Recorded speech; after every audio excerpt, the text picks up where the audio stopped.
This week on Big Red's Cooking, we do chicken wings.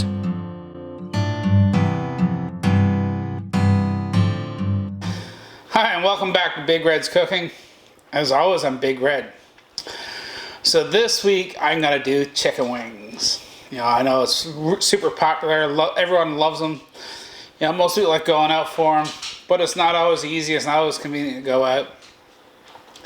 And yeah, you can deep fry them at home if you've got a deep fryer, or if you want to be risky and do them on a pot of fat on top of your stove, which is not something I recommend doing. But I'm actually going to show you a way to do them in the oven. Now, it's not the fastest way, but it is a fantastic way. It's a great way to do them in the oven, so you can have some great wings at home for yourself. So you know what, I'm not going to bother talking here anymore. Let's go on over to our workbench and we'll pick up over there.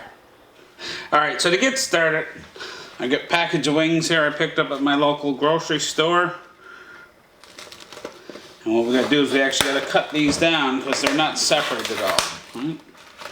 So this is the full wing. Now, you can do a couple of different things with these. You know, if you like to make stock, which I definitely do at times,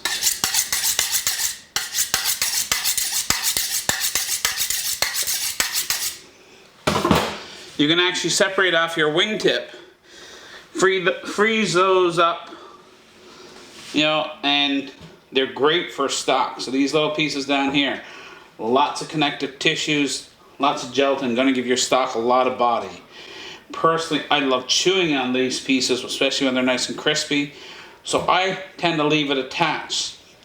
Right? So if you've never separated a wing before, it's pretty easy. You just got to sort of cut right down. And what you'll notice is that it's pretty easy to get right down between the joint itself.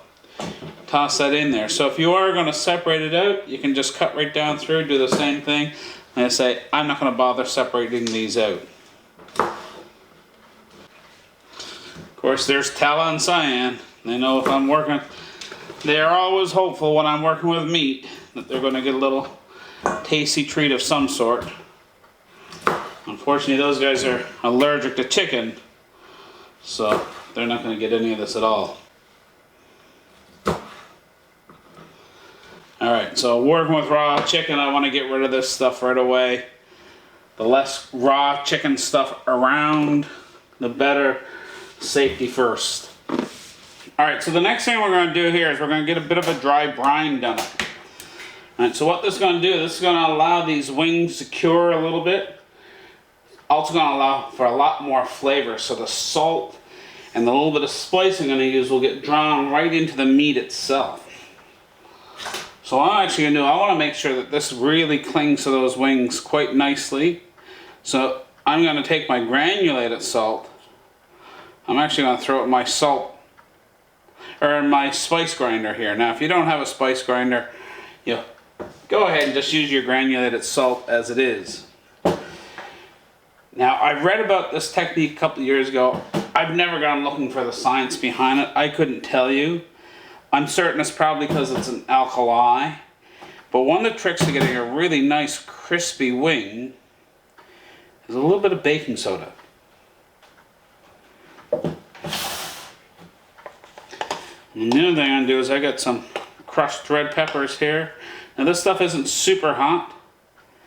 And you know, you can do this according to your own spice level. I tend to like things really hot, but I'm not looking for an insanely hot wing. I want to enjoy these wings. I'm going to throw all this in my spice blender here, and I'm just going to give this a couple little whirls.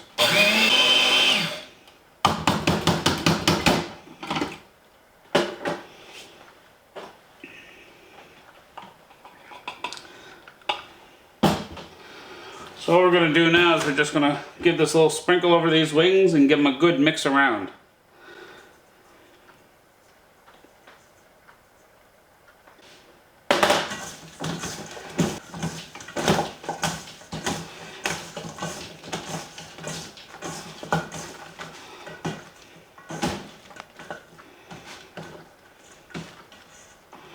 Alright, so I'm going to go ahead and I'm going to cover these up with plastic wrap, throw them into my fridge cooler.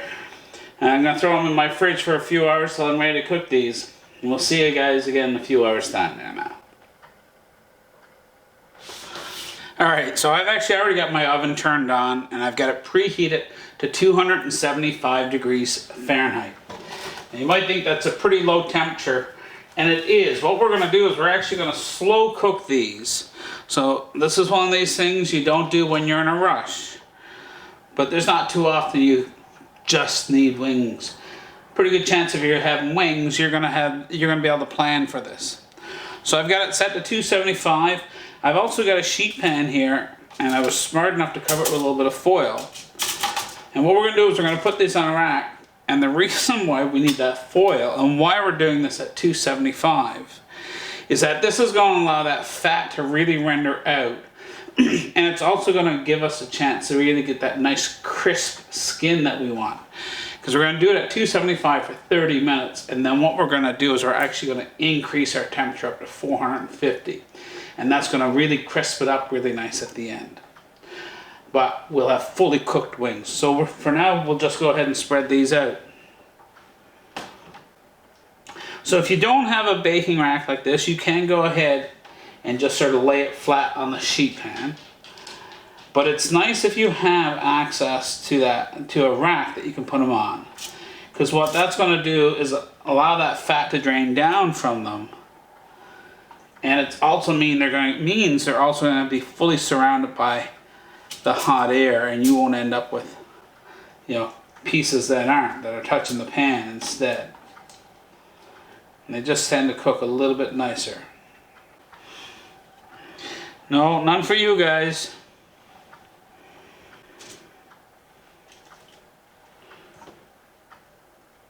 So we're just going to go ahead and pop these into the oven. They'll be in there for 30 minutes, and then we're going to crank up the heat.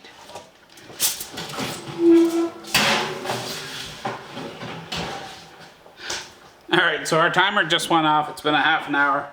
Let's have a quick look at these wings. You'll be able to see how they're progressing. In the meantime, I'm going to crank this up to 475.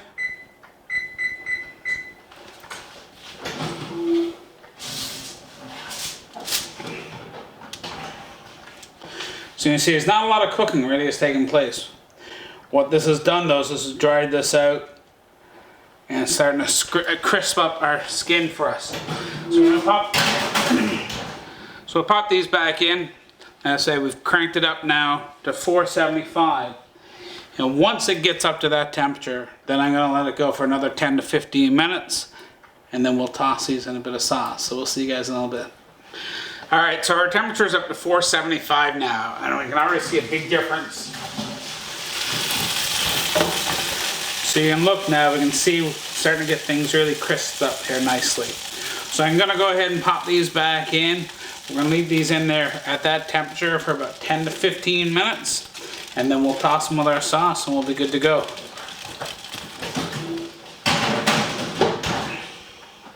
So we'll see you again in a few minutes. Alright, our wings are smelling pretty done to me here now. So let's just have a quick look.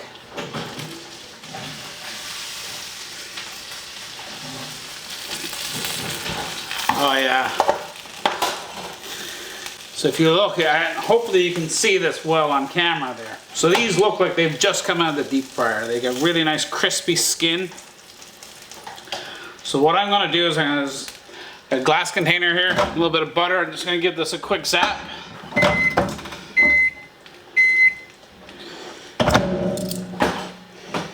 We're going to go ahead and we're going to put our buffalo hot sauce in here. And a little bit of butter really is just going to make that sauce taste a whole lot better. I'm going to go ahead and pop these right on down here into this sauce. I guess we should turn our oven off.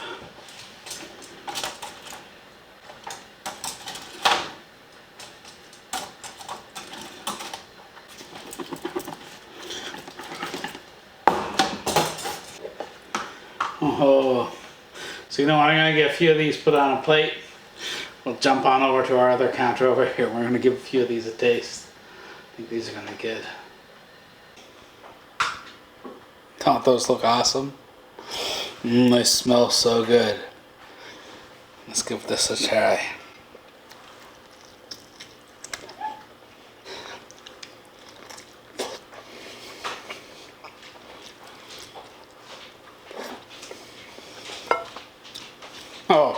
Those are so good.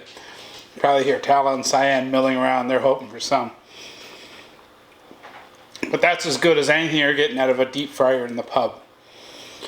You know, taking that time to put that dry rub onto them, that dry marinade, and let them sit in the fridge overnight. Or not overnight, sorry, in the afternoon. So they're in there for about 3 or 4 hours. Really made a big difference in flavor, texture. You know, they're well seasoned right through. All the meat is so good. You can see, so simple. And yeah, it's a little bit time consuming, but probably no longer than what it's going to take to go to the pub to get them and come back again. And this allows you just to sort of relax and chill out at home and enjoy these on your own. So I hope you learned something from this video. I really hope you enjoyed it. I enjoy doing these videos. You know, I hope you'll keep coming back for more. I hope you're eating some really good food. Leave me a comment, share this on your socials, send me an email if there's anything you'd like to see me do a video on. And drop some comments down below. Really helps me getting the viewership up. You know, if you haven't told any of your friends yet, shameless plug here, please go ahead and tell them about that. And if you haven't done so yet, hit that like and subscribe button at the end. But most importantly, cook yourself some good food. Bye for now.